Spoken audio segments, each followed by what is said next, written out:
The corridor smells like roses and disappointment. I'm supposed to love roses today. My wedding bouquet is made of them, but right now, they make my stomach twist. Everything feels too bright, too loud, too fake. The dress is heavy on my shoulders, a reminder of the vow I'm supposed to make in just a few hours. I'm halfway down the long corridor when I hear it. A sound. Soft at first, then unmistakable. A moan. I stop.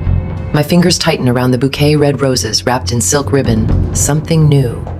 The sound comes again, louder this time, breathless, female. I blink, unsure if I'm imagining it. No, I'm not. My heart begins to thud violently against my ribs as I take a slow step forward, then another. The door to Adrian's suite is cracked open just slightly. His room, the groom's room, the man I'm supposed to walk down the aisle for in 4 hours. Adrian, I whisper, even though a part of me already knows the truth. What are you doing with my friend Lila? Lila, you are my best friend. You are supposed to be by my side.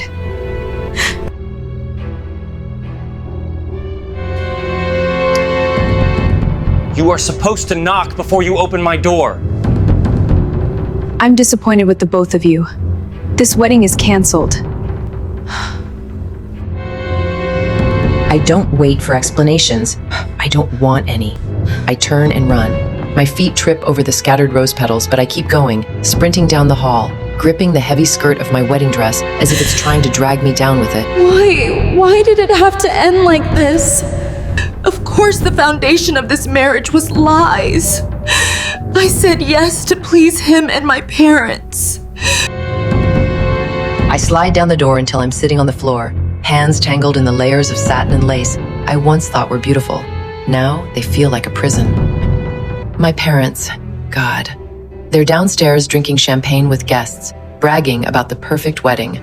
They pushed for this, pushed for Adrian. I wipe my face with shaking hands and force myself up.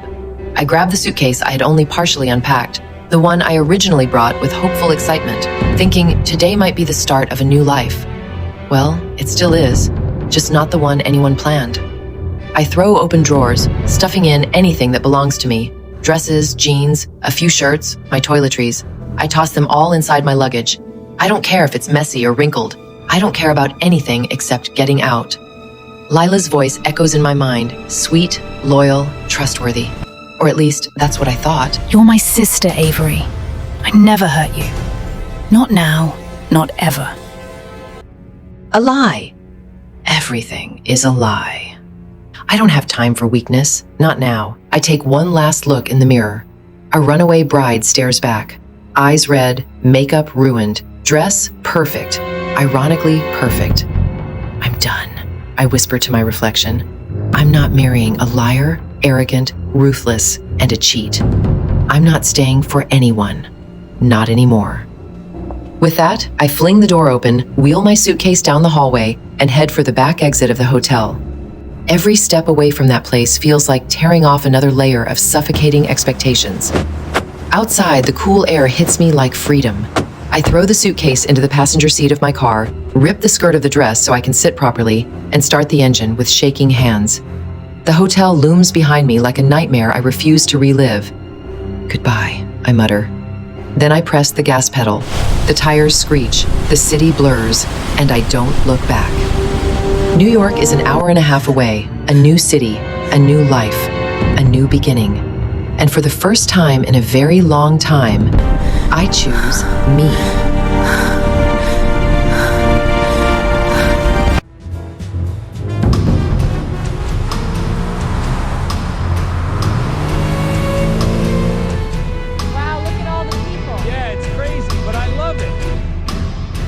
The highway stretches long and endless ahead of me, but nothing feels far enough to escape the memory replaying in my head like a cruel movie I never asked to watch.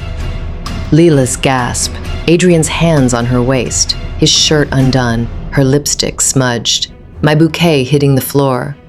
A choked cry slips out before I can stop it. I swipe at my face with the back of my hand, but fresh tears gather instantly. I can't shut off the images. Can't slow my heartbeat. Can't believe any of this is real. I almost married him, I whisper, voice cracking. God, Avery, you almost married that snake. Adrian, perfect son-in-law, perfect fiancé, perfect liar. And Leela, my friend, my sister in everything but blood. My chest twists so hard it feels like I'm folding in on myself. I look down at my clothes, the fitted white top and jeans I changed into after ripping off that suffocating wedding dress. I'd stuffed the dress in the trunk like it was toxic, like it could infect me if I touched it too long. My phone vibrates on the passenger set. Emergency job posting. Live-in nanny. Immediate start. Housing included. Good pay. I blink. A job? Today? Right now? My heart lurches. I pull over to the shoulder, hands still shaking as I grab the phone. My life is currently a dumpster fire. Smoke, flames, and everything falling apart. But maybe this is something. A spark, a rope, a chance. I hit call before I can talk myself out of it. Hello, a calm woman answers on the second ring. Hi, I croak. I'm calling about the emergency nanny job. Is it still, available? She flips through some papers. Yes, the last applicant canceled. The family needs someone immediately. I press a hand to my chest, relief flooding me so fast my eyes burn again. I can take it. I'm available right now. Perfect. I'll text you the address. The children's father will meet you. Thank you, I breathe. Really, thank you. When the call ends, the road feels different, brighter somehow, despite my ugly crying. Then the phone rings again. My stomach drops when I see the name. Adrian. I should let it ring. I should throw the phone out the window. But I answer because I want this done. What do you want? I say flatly. Avery, where the hell are you? His voice is sharp, frantic, entitled. Get back here, now. Do you hear me? We are getting married. We're not, I cut in. You're being childish. You slept with my best friend, I snap, during our wedding prep, hours before our vows. I don't owe you anything. Avery. I hang up. The silence afterward is the sweetest sound I've heard in months. I toss the phone into the seat, start the car, and continue driving toward the address the agency sent. New York's skyline grows bigger and brighter as the sun dips lower, golden light spilling between buildings. Eventually, I turn into a gated residential street lined with trees and minimalist architecture. The address leads me to a penthouse building so stunning, I honestly check the text twice to make sure I'm in the right place. Wow, I whisper. Tall glass walls, sculptures lining the walkway, a small waterfall cascading into a crystal clear pool. The place looks like a billionaire's Pinterest board. I climb out of the car, smoothing my top and running fingers through my hair, which is still slightly frazzled from my emotional meltdown. The front door opens and a middle-aged man in a flawless suit steps out. You must be Miss Hart. His voice is warm and professional. I'm Peter, head house attendant. Yeah, that's me, I say, forcing a smile. From the agency. Welcome. Come in. He gestures with a polite nod. This way, please. He leads me through a breathtaking foyer, polished floors, indirect lighting, luxury everywhere. My sneakers squeak faintly with each step, a reminder of how wildly out of place I am. Before we proceed, you should be aware of the man you'll be working for. Yes, please. The head of the household is Mason Blake. I stop walking. So suddenly, my suitcase rams into my ankle. No freaking way. That name, I manage, voice barely above a whisper. That sounds familiar. Peter doesn't notice my panic. Mr. Blake is the CEO of Blake Dynamics, a very busy man, a very private one, but a good father. Mason Blake. Mason Blake. My high school crush. My debate rival. My almost kiss behind the auditorium door. My heartbreak I never admitted to anyone. And the boy who walked away without explanation. We step into a massive living room with floor-to-ceiling windows. And there he is. Mason stands near the glass. He's wearing suit jacket hugged perfectly across broad shoulders. Tall, sharp, devastatingly handsome in a way that punches the air from my lungs. He turns. His eyes sweep over me. Professional, cool, unreadable. No recognition. He doesn't recognize me. Miss Hart, He says in a smooth, deep voice. are you all right? Ready to start? My heart stumbles over itself. He doesn't remember me. 10 years ago, he saw me. Today, I'm a stranger. I square my shoulders, forcing my voice steady. Yes, I say softly, I'm ready. Even though nothing about this moment feels remotely safe, one truth settles in my chest. I just walked into a new life, and into the arms of the one man I never expected to see again. I didn't expect to wake up smiling, not after everything that happened, not after driving away from the ruins of my almost wedding and the ashes of my trust. But as I button the last piece of my nanny outfit, simple, neat, slightly more professional than I'm used to, I glance at the two tiny humans spinning around the living room like excited tornadoes, and I can't help it. I'm smiling. For real. Miss Avery, look! Edward announces, holding up a crooked drawing of what is definitely a dragon, or a very confused lizard. That's amazing, I gasp dramatically. Is this a fire-breathing dragon or a marshmallow-eating dragon? Fire! He shouts. Marshmallows! Jane corrects. Twins, 6 years old, adorable and chaotic in equal measure. I kneel between them and help tie Jane's shoelaces, while Edward stuffs crayons into his little backpack. This feels good. Simple, normal, human. Exactly what I need to forget the mess I left behind. I brush Jane's tiny ponytail. All right, munchkins, we need to hurry if we don't want to be late. I usher them toward the breakfast bar, serving the scrambled eggs I managed to get them to eat. They chatter nonstop, and for the first time in months, I don't feel like I'm suffocating. Then, a throat clears behind me. Sharp, controlled, annoyed. I turn. Mason stands there, but not in the tailored suit from yesterday, not polished, not corporate.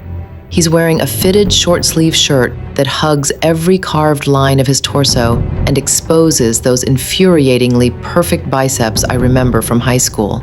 Just bigger now, stronger, ridiculously distracting. His expression, however, ruins everything. His jaw is set, his eyes are cold steel, his voice clipped. Miss Hart, He says, I thought I made myself clear yesterday. my entire body stiffens. Clear? About what exactly? He steps farther into the kitchen, picking up a discarded crayon with a frown as though it personally offended him. Their diet. He states, Edward doesn't take sugar in the mornings, and Jane gets fruit before anything else. I blink. Oh, I'm sorry. I shouldn't have to repeat myself. He cuts in. I expect schedules to be followed. Diets, routines, bedtimes, school drop-offs at exactly 8. Pickups at 3, not 3 or 5. 3. His tone is so sharp it almost slices through the air. The kids shrink a little. My jaw tightens, but I force a polite smile. I understand, Mr. Blake, I say evenly, though every cell in my body is vibrating with restrained irritation. It won't happen again. He stares at me for a moment, longer than necessary, his expression unreadable, like he's trying to decide if I'm capable or just another woman he's preparing himself to be disappointed by. Finally, he nods once. Good. I trust you can handle the rest of the day without issue. And then he grabs his keys and strides toward the door, his cologne leaving a trail of expensive arrogance behind him. The moment it clicks shut, I breathe again. Peter walks in with perfect timing, holding a basket of folded towels. Avery? He asks gently. I exhale. Is he always like this? Arrogant, bossy, a walking thundercloud with deltoids? Peter snorts, not laughs, snorts. Mason? He says. No. Actually, no. I raise a very dramatic eyebrow. He's been different since his wife left. Everything changed fast, and he hasn't really recovered. He's trying, though. Underneath the armor, he's sweet, fun, a good man. I fold my arms. Well, the armor could take a vacation. Peter smiles. Give him time. I look toward the door Mason disappeared through, trying to imagine him smiling, laughing, being anything other than the cold storm he seems to be now. I'm not convinced, I mutter. Peter pats my shoulder. You will be. I roll my eyes but don't argue. The kids run in circles around me, already full of energy again. Okay, school time, I announce, taking their tiny hands. We head outside where Mason's glossy black SUV waits in the driveway. The morning sun glints off the hood, the air crisp, the estate buzzing with quiet luxury. I buckle Edward and Jane in, start the engine, and pull out of the driveway. As we drive down the long lane leading to the main road, I glance back at their smiling faces. This is a new beginning. Not what I planned, but maybe exactly what I need. I only meant to change quickly, throw off my work clothes, take a shower, and get ready for another long day with the twins. But somehow, somewhere, life loves embarrassing me. Because I'm standing in my room wearing nothing but my bra and underwear, cute underwear too, not the boring practical kind, when the door suddenly swings open. No knock, no pause, no warning. Just Mason Blake filling the doorway like a wall of muscle and confusion.